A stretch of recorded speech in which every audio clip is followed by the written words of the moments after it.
नाशिकमध्ये पावसाची संततधार सुरूच आहे। त्यामुळे सध्या गंगापूर धरणातून टप्प्याटप्प्याने पाण्याचा विसर्ग हा आता सध्या गोदापात्रामध्ये सुरू आहे। आज सकाळपासून जवळपास 3000 इतका क्युसेकनं पाण्याचा विसर्ग हा गोदापात्रामध्ये केला जातोय।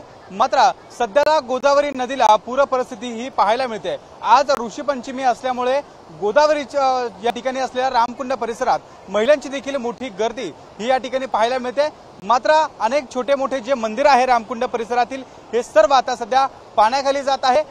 पाण्याचा विसर्ग हा टप्प्याटप्प्याने आता वाढणार असल्याची देखील माहिती प्रशासनाकडून मिळते।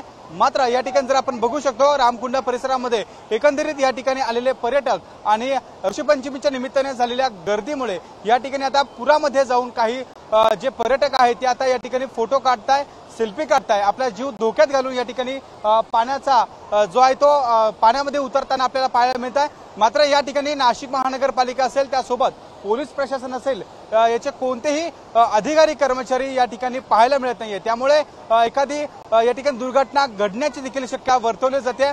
या ठिकाणी जर आपण बघतोय रामकुंड परिसरातील छोट्या मोठ्या पुलांवरून देखील आता पाणी जात आहे। पुलांचे कठडे देखील जे आहे ते काही ठिकाणी तुटलेल्या अवस्थेत पाहायला मिळते, त्यावरून पाणी जात आहे। या ठिकाणी छोटे पुलं त्यासोबत या ठिकाणी असलेल्या मंदिरांमध्ये आता काही पर्यटक आपल्याला त्या ठिकाणी फोटो सेशन करताना पाहायला मिळत आहे। एकंदरीत लहान मुलांसह महिला देखील या पुराच्या पाण्यामध्ये जात आहे। त्यामुळे एकंदरीत या ठिकाणी आज या ठिकाणी कोणतीही अघटित घटना घडू नये यासाठी प्रशासनाने खरं तर या ठिकाणी खबरदारी घेण्याची गरज आहे।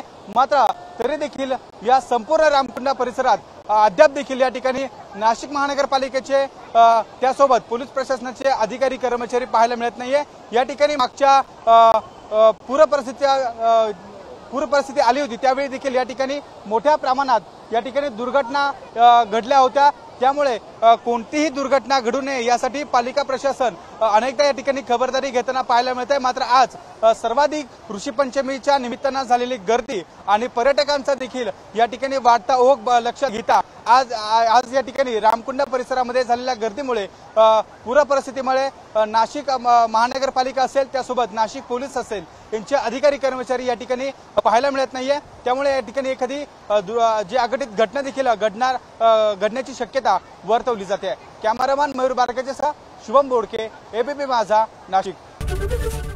एबीपी माझा, उघडा डोळे बघा नीट।